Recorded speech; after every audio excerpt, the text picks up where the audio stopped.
Impeccable timing, as always, Mikel.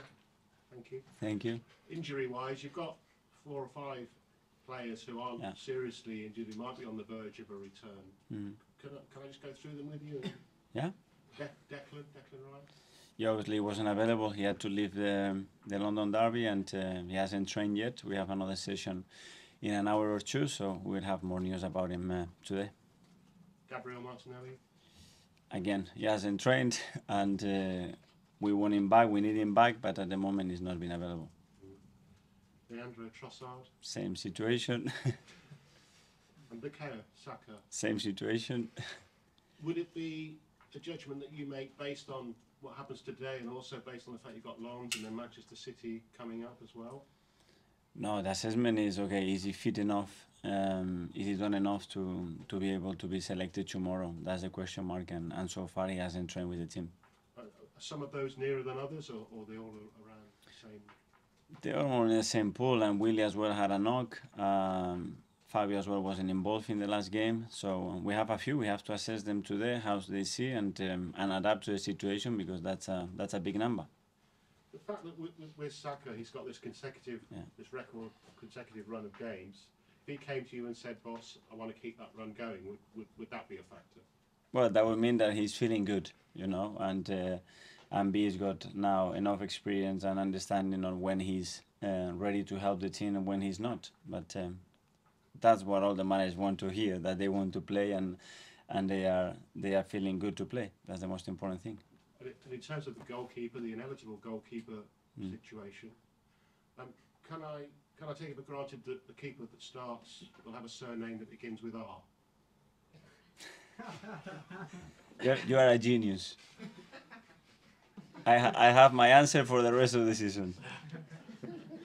Thank you so much for your cooperation. Your first game in charge of Arsenal was at Bournemouth. Yes. I think only 2 of the starting lineup that day are still at the club. What does that say about the job that you and Edu have done in that time? Well, obviously a lot of changes. It's been a while now. It's been 3.5 years, or almost 4 years since that moment. A really special one. A lot of things has changed. Many of them are positive, and a lot of things on that journey, that's for sure.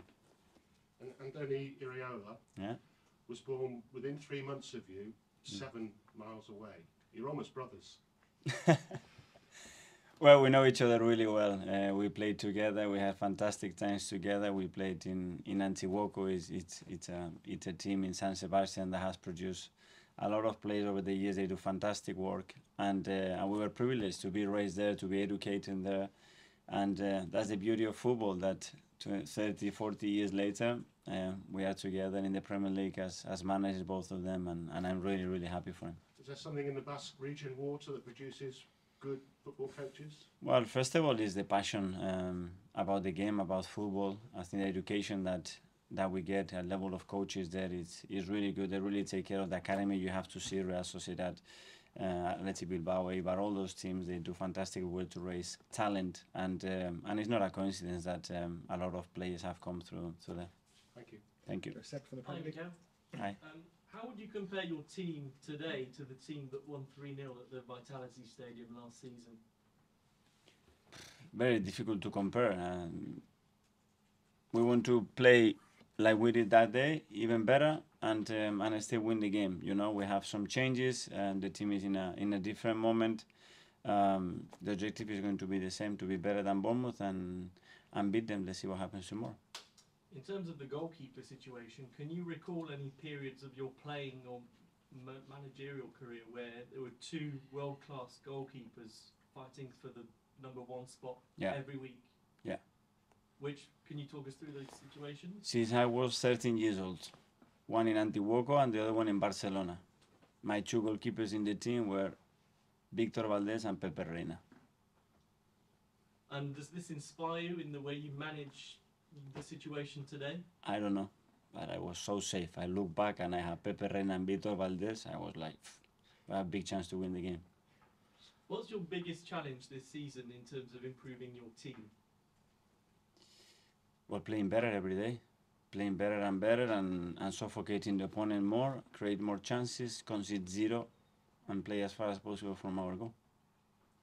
Is it the goalkeeper situation, the midfield, the forwards? What's the most difficult It, situation? it's all to it's deal all with? it's all linked, and the opponent has a big say on that. You know, you face different behaviors from opponents, different concepts. Games open up when you score early, when you don't, when you concede, when you have errors. A lot of things affect, but continue winning. Thank you, Mikel. Thank Ian you. from Talksport. Hi Mikel, Hi. hope you're well. 9 matches unbeaten so far in all competitions. Must be pleased that obviously, depending on the situation, you still managed to come through and not be beaten by anybody yet this season. For sure, and we have to continue to do that, and that's the mindset that we won every single game, win in any context, and we had very different contexts throughout the season already, and that's gonna keep changing. And as you can see now, with the amount of situation that we have in the team, with the uncertainty of players, it's going to be even more. Playing every 3 days, having to win, having to compete in 3 different competitions in 7 days, and that's the challenge, and we are up for it. That's for sure. I was at a press conference last week when Mauricio Pochettino said you can't buy confidence in the supermarket. He was saying you have to instill it in the team. How much are you instilling that in the team? How much do the players do it themselves?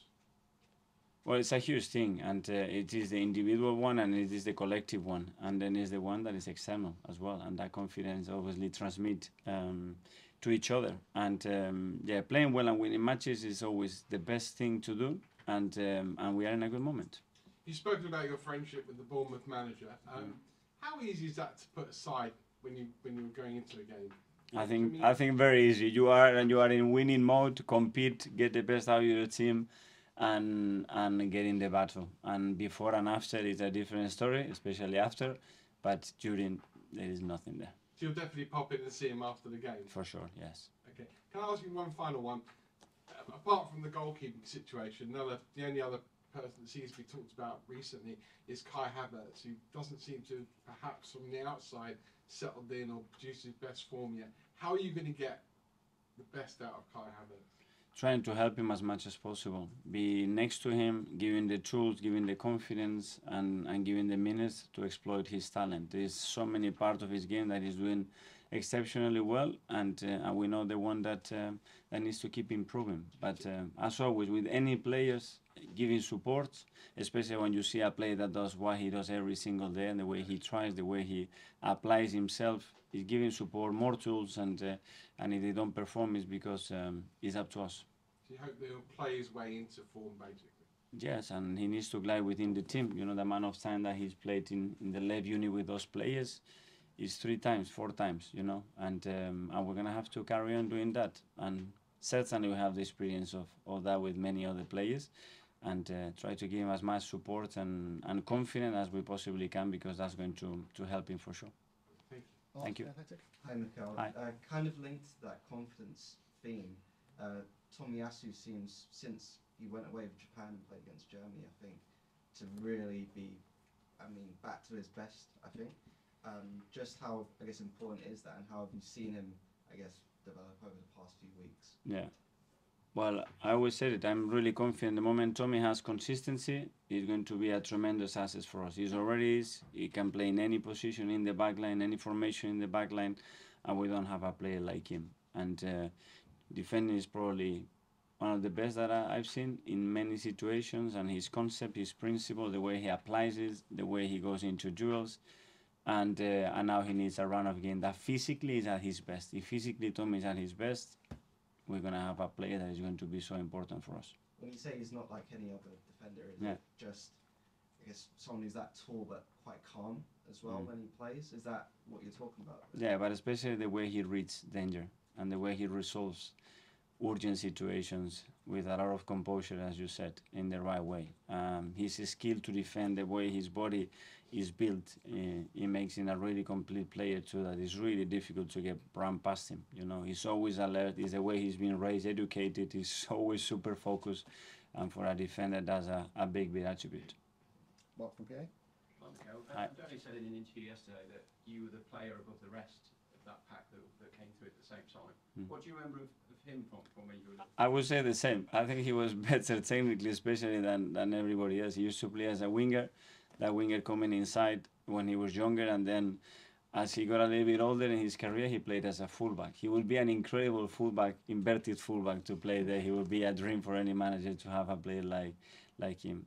really intelligent, really skillful, and yeah, very good to play with him. Have you spoken to him since the summer about Bournemouth job and about? Yes, I did. Yeah. I'm sure you won't tell him what. No, he was really excited to come, and he was really complimentary about the club, the support that he was getting, players, staff. He was so happy to be part of the league. And then just finally, you mentioned Saliba and Vieira. Are Yeah. they in that same pool that they might not play tomorrow? Let's see how everybody is today. Again, obviously they weren't selected. They were in the squad for a reason, and we need to assess them today. Simon from the stand-up. Yeah, what's the issue with Fabio and William fitness-wise? They weren't fit enough to be in the squad. That's it.